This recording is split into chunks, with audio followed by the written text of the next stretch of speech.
Good morning dear students. आज का हमारा टॉपिक है lesson number 11 physics 11th thermal properties of matter lesson है हमारा। और आज के वीडियो में हम जो कवर करेंगे उसमें रहेगा heat, temperature, ideal gas equation और थर्मल एक्सपेंशन और उसके टाइप क्या है, हीट कैपेसिटी, मोलर कैपेसिटी। ये टॉपिक आज हम कवर करके चलेंगे। और आप देख रहे हैं आपका अपना चैनल physics.edu.rajendra। चैनल को लाइक भी कीजिए और सब्सक्राइब भी जरूर कीजिए।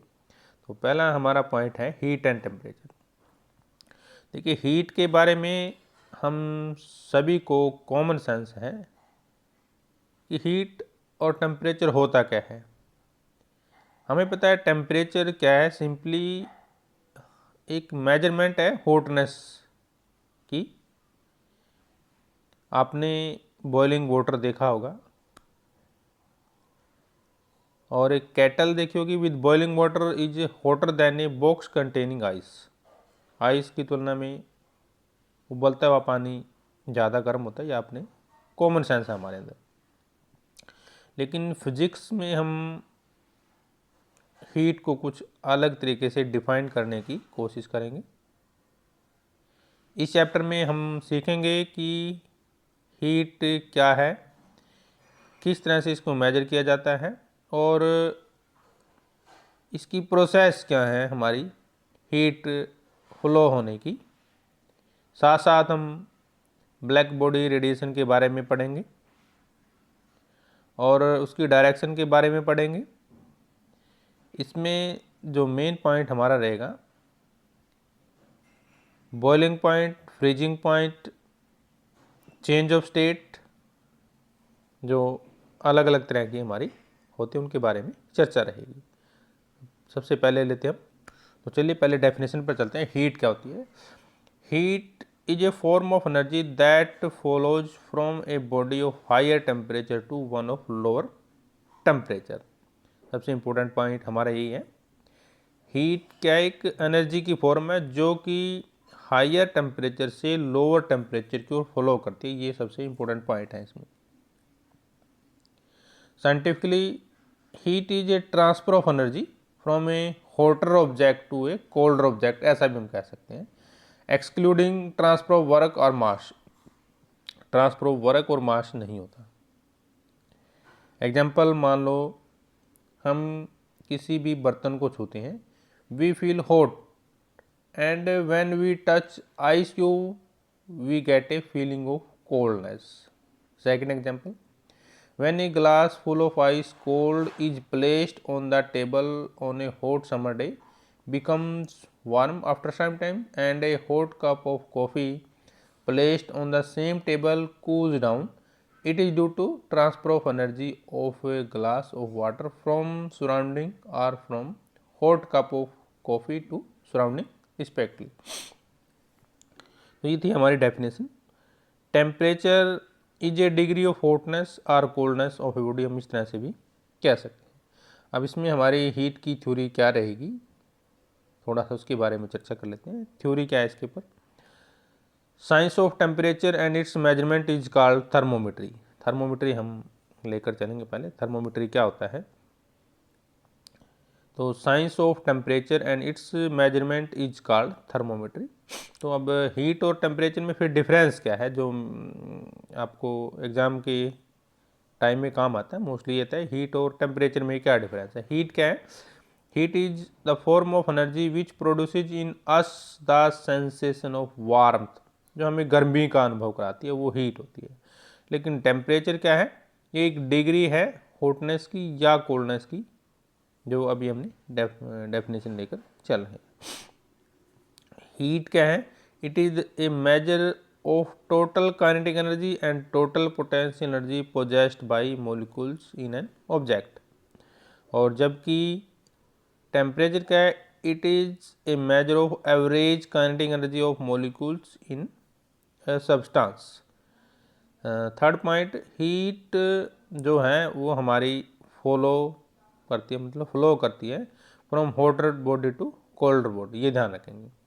Temperature rise when heated and falls when cooled, ये एक प्रोसेस है टेम्परेचर हमारा। It is a cause, heat क्या है, कोज है, लेकिन टेम्परेचर क्या है, एक इफेक्ट है। और ये किस लिए होता है, due to heat supply to a body, heat supply करेंगे तो temperature of the body rise होगा। लेकिन ये क्या है, change in temperature is due to gain और लॉस ऑफ हीट। यूनिट की यदि हम बात करें, एसआई यूनिट जूल है और इसकी एसआई यूनिट क्या है, केल्विन। टेम्परेचर को केल्विन में मापते हैं और क्योंकि heat is a form of energy इसलिए इसको जूल में मापते हैं। तो heat is measured using a calorimeter और temperature of a body is measured using a thermometer. तो ये है हमारा दोनों के लिए विशेष डिफरेंस जो आपको एग्जाम में काम आता है। नेक्स्ट पॉइंट चलते हैं, स्केल्स ऑफ थर्मोमीटर। थर्मोमीटर की हमारी स्केल्स क्या क्या होती हैं। Number 1, there are different temperature scales. They are, mainly हम इसी के बारे में बात करेंगे, जो टेम्परेचर की विभिन्न प्रकार की स्केल क्या है। तो सबसे पहले हम करते हैं सेल्सियस स्केल। इसमें क्या होता है, in this scale lower fixed point is marked at 0 and upper fixed point is marked at 1 degree. The interval between the two fixed points is divided into 100 equal parts. Each part of degree represent 1 degree centigrade. ये है इसमें Celsius scale में जो हम लेकर चलते हैं।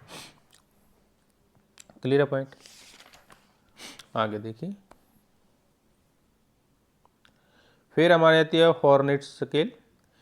इन this scale lower fixed point is marked at 32 and upper fixed point is marked at 212. The interval between two fixed point is divided into 180 equal parts. Each part or degree represent to 1 degree Fahrenheit. इसके बाद आते हैं हमारे rumour scale. In this lower fixed point is marked as 0 and upper fixed point is marked as 80 degree.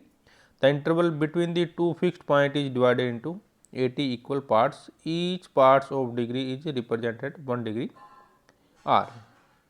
इसके बाद absolute temperature क्या होता है, in this scale lower fixed point is marked as 237 kelvin and upper fixed point is marked as 373 kelvin.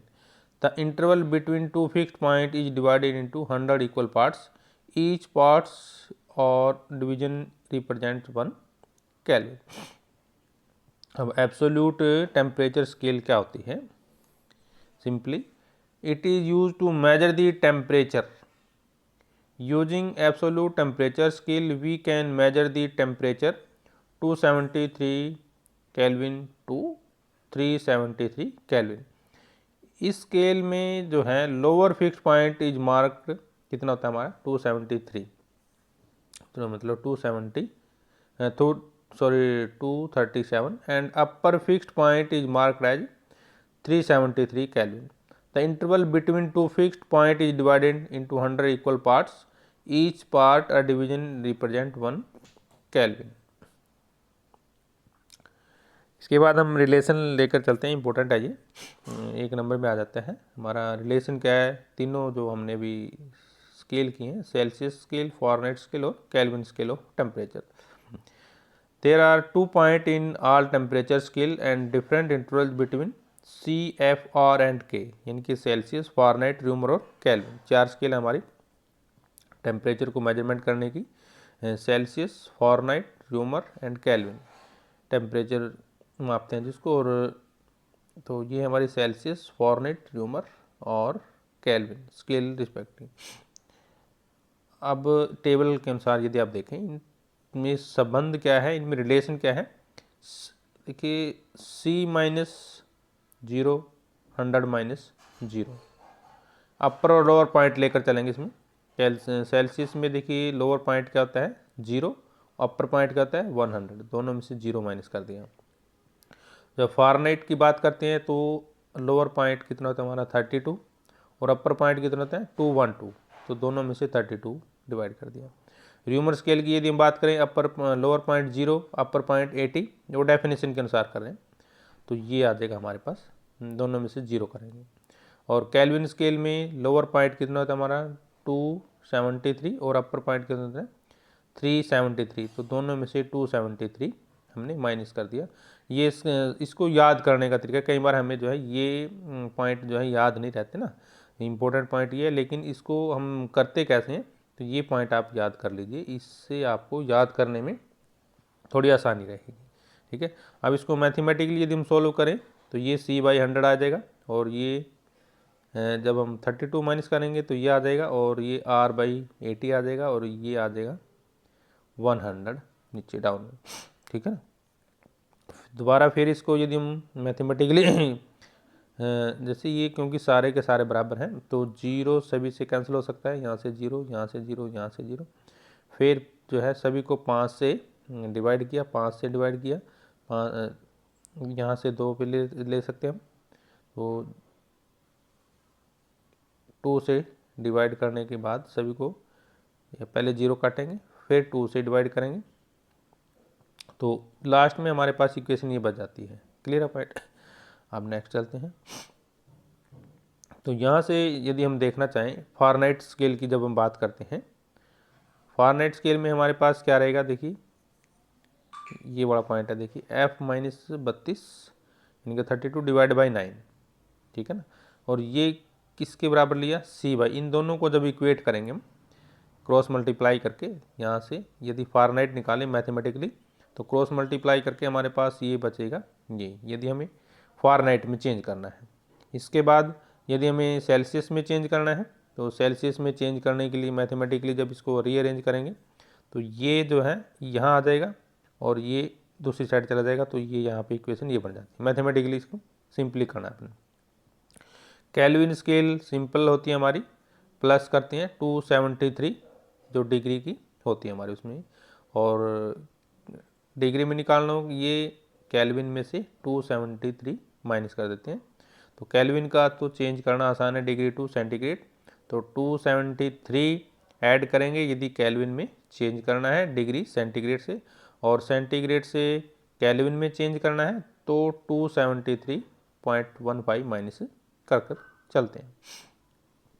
तो इसका मतलब the conversion between the temperature in absolute scale temperature Celsius scale theta is simple T theta plus 273, ये point रहेगा। अब इसलिए हम ice का जो पॉइंट मानते हैं, क्या मानते हैं, जो आइस का पॉइंट रहेगा थीटा प्लस 273 यानी कि 273। This point are written approximately as 273 kelvin, या हमारा हो जाता है सिंपली 373, जो यदि हम 100 ऐड करते हैं, जो एब्सोल्यूट जीरो टेम्परेचर किसके बराबर होगा, फिर यदि हम 273 ऐड कर देते हैं 0 डिग्री केल्विन में, तो वो theta is equal to minus 273 degree centigrade हो जाए।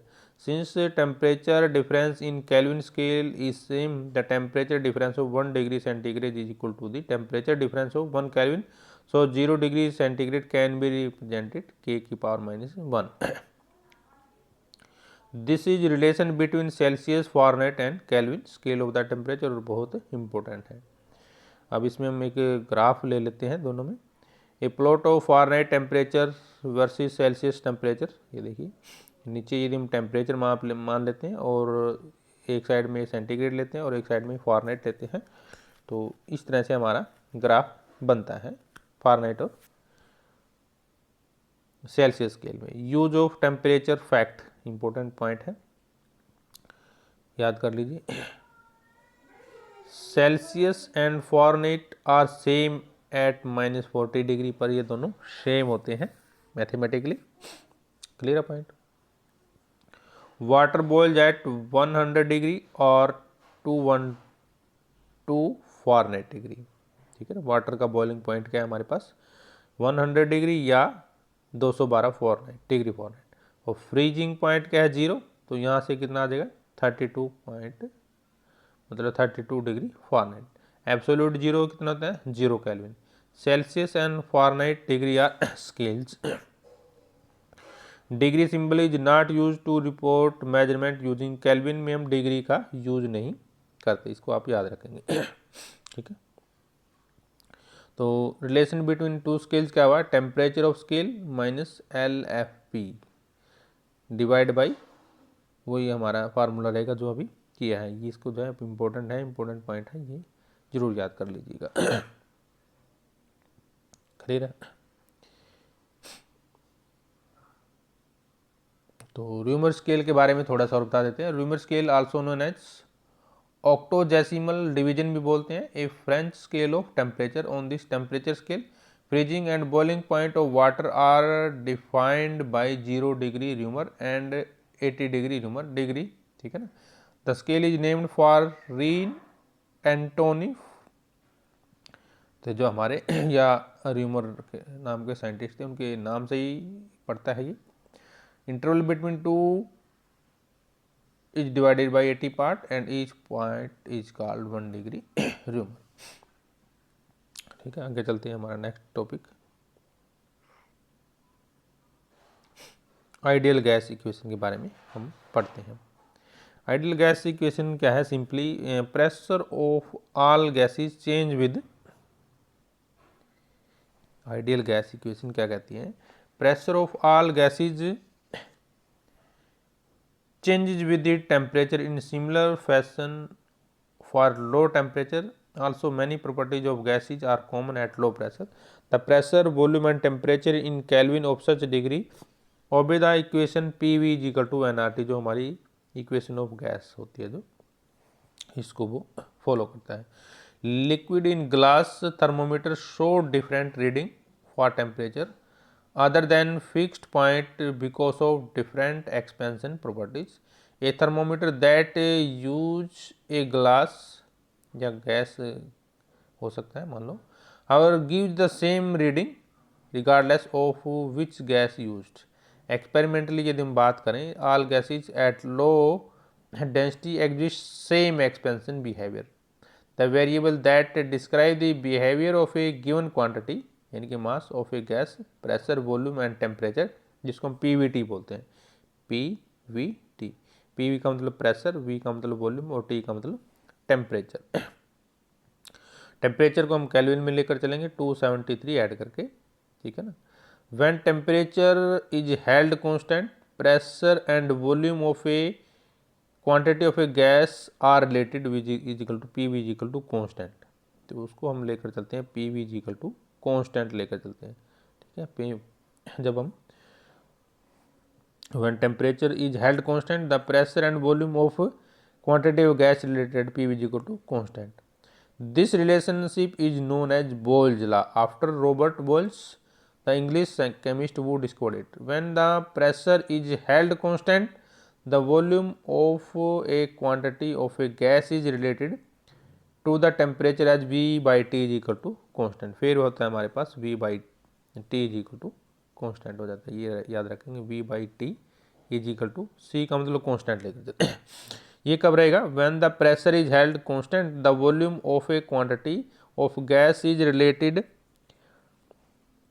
to the temperature as V by T is equal to constant. This relation is known as Charles law after the French scientist Jacques Charles थे जो low density gas ओबे Teej law which में B combined into single relationship के बारे में हम जोड़ सकते हैं, ठीक है ना। तो यानी कि पी वी इजिकल टू हमने 2 पॉइंट किए हैं। एक तो किया हमने पी वी इजिकल टू सी, यानी कि पी वी कॉन्स्टेंट है और वी टी भी कॉन्स्टेंट है। जब दोनों को इक्वेट करेंगे तो हमारे सामने फिर एक इक्वेशन आ जाती है, उसको बोलते हैं आइडियल गैस इक्वेशन। तो आइडियल गैस इक्वेशन क्या है? This relation is known as ideal gas equation. It can be written more general form, applies not just to a given quantity of single gas but to any quantity and dilute gas, और इसको लिखेंगे ideal gas equation. तो यहाँ से यदि हम देखें दोनों को इक्वेट करने थे हमारे पास क्या बढ़ जाता है, ठीक है ना। तो यानी कि P V divide by T हमारे पास होता है म्यू आर, या कई बार एन आर लिख देते हैं। यानी कि सिंपली याद रखिएगा P V is equal to N R T, ठीक है ना, या mu R T, where mu या एन क्या है? N is the number of moles in sample of a gas and R is called universal gas constant, और जिसकी value हमारी होती है 8.31 जूल पर मोल केल्विन, जूल पर मोल केल्विन, ये वैल्यू होती है आर की, ठीक है ना। तो पढ़ लीजिए इसके इक्वेशन में, पी क्या है प्रेशर, वी क्या है वॉल्यूम, एन क्या है amount of substance, R is the ideal gas constant, where N is the number of gas in number of moles and is given by N की यदि आपको वैल्यू निकालनी है तो उसके लिए हमारे पास इक्वेशन क्या रहेगी, N is equal to total number of molecules in a given mass of gas divide by Avogadro number. Clear है पॉइंट। नेक्स्ट पॉइंट देखिए, जो हमारी अभी आपने इक्वेशन पढ़ी है ये वाली equation P V is equal to N R T, P V is equal to N R T equation number 1 मान के चलते हैं। तो इस इक्वेशन से हमें क्या मिलता है सीखने को कि pressure and volume are directly proportional to temperature. यहाँ से देखें प्रेशर यानी कि पी और वी, प्रेशर और वॉल्यूम डायरेक्टली प्रोपोर्शन किसके हैं, टेम्परेचर के हैं। क्लियर है। This relationship allows gases to used या to measure temperature in constant volume gas thermometer. Holding the volume of a gas constant it gives P is directly proportional to T. यदि हम volume को constant लेकर चलते हैं तो फिर हमारे पास जो प्रेशर है वो डायरेक्टली प्रोपोर्शनल टू क्या आ गया, टेम्परेचर आएगा। Thus, with a constant volume gas thermometer, temperature is read in term of pressure. A plot of pressure versus temperature gives straight line. यदि हम इसका प्लॉट करते हैं तो हमारे पास एक स्ट्रेट लाइन आती है इसके बारे में। क्लियर। नेक्स्ट पॉइंट, यहाँ पे एवोगैड्रो नंबर की वैल्यू दी गई है, आर यूनिवर्सल गैस कांस्टेंट की वैल्यू दी गई है। Equation of a PV is equal to NRT is known as ideal gas equation and gas obeying this equation is known as ideal gas equation. यदि हम ideal gas equation का use करें, study of any gas is possible under assumption of STP यानी कि standard condition हमारी जो STP की, and subjecting the gas to reasonable restriction to make it behave similar to an ideal gas. तो STP होता क्या है, STP is short form of standard temperature and pressure, ये इसकी शॉर्ट फॉर्म होती है। एसटीपी की याद कर लिए, 1 नंबर में आ जाता है standard temperature and pressure. STP condition is defined as per international standard metric condition as the surrounding absolute temperature of 288.15 Kelvin या 15 केल्विन यानी कि simply 15 degree Celsius, and pressure of 1 atmospheric is 1 bar kilo pascal. ठीक है ना। इसी में फिर हमारा जाता है एब्सोल्यूट टेम्परेचर क्या होता है, thermodynamic temperature which is known as absolute temperature is a basic parameter of study of thermal properties of matter. इसी के हिसाब से हम इसको पढ़कर चलते हैं। अब करते हैं derivation of ideal gas law, important है ये भी हमारे लिए इक्वेशन, इसका हम डेरिवेशन कैसे करते हैं। Ideal gas law is the equation of state of hypothetical ideal gas. It is a good approximation of behavior of many gases under many condition, although it has several limitation में हमारे पास। तो equation of ideal gas law क्या है, the state of N ideal gas is determined by the microscopic और या macroscopic, दोनों level पर हम इसको कर सकते हैं, जैसे प्रेशर है, वॉल्यूम है या टेम्परेचर है। इसका मतलब हमारे पास जो अभी आइडियल गैस इक्वेशन क्या थी हमारे पास, P V is equal to N R T, ये हमने अभी स्टडी किया है, जहाँ पर पी क्या है प्रेशर है, वी वॉल्यूम है किसका आइडियल गैस के लिए, एन क्या है amount of ideal gas measured in term of moles, और आर क्या है गैस कांस्टेंट, टी क्या है टेम्परेचर है। डेरिवेशन लेकर चलते हैं। Let us consider pressure accepted by gas to be P मान लेते हैं, वॉल्यूम क्या ले लिया वी, टेम्परेचर क्या ले लेते हैं वी, और एन क्या ले लेते हैं number of moles of gas, और यूनिवर्सल गैस क्या ले लेते हैं आर। अब बोयल्स लॉ क्या कहता है, ध्यान से देखिए, डेफिनेशन लेकर चलेंगे पहले, अभी हमने स्टडी किया। बोयल्स लॉ कहता है कि state that for a given mass of gas held at constant temperature the gas pressure is inversely proportional to the gas volume. It means, तो इसका मतलब क्या हुआ, at constant N and T the volume bears an inverse relation with the pressure exerted by the gas. यानी कि simply हमारी equation क्या बन जाएगी, V directly proportional to 1/P। Clear है पॉइंट। अब करते हैं चार्लेज लॉ। क्या कहते हैं? According to Charles law state that for a given fixed mass of gas held at constant pressure the gas volume is directly proportional to gas temperature. इसका मतलब क्या हुआ? P और N कांस्टेंट रहेंगे, the volume of a gas bears a direct relation with temperature. तो वहाँ पर फिर हमारे पास V किसके डायरेक्टली प्रोपोर्शनल हो जाएगा? T के बराबर हो जाएगा। क्लियर है। अब करते हैं एवोगाड्रो लॉ। क्या कहते हैं? जब N और T are constant the volume of gas bears a direct relation with the number of moles, यानी कि V directly proportional to N।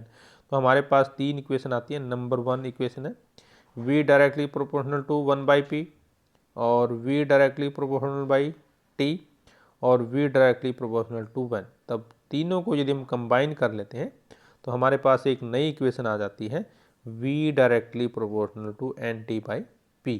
Cross multiply करेंगे तो PV is equal to NRT, where R क्या है? वही universal gas constant, जिसकी value हमारी होती है 8.314 जूल पर मोल केल्विन। नेक्स्ट पॉइंट चलते हैं। तो ये था हमारा आज का टॉपिक। नेक्स्ट वीडियो में हम लेकर चलेंगे थर्मल एक्सपेंशन। तब तक हम आपसे लेते हैं इजाज़त। जय हिंद।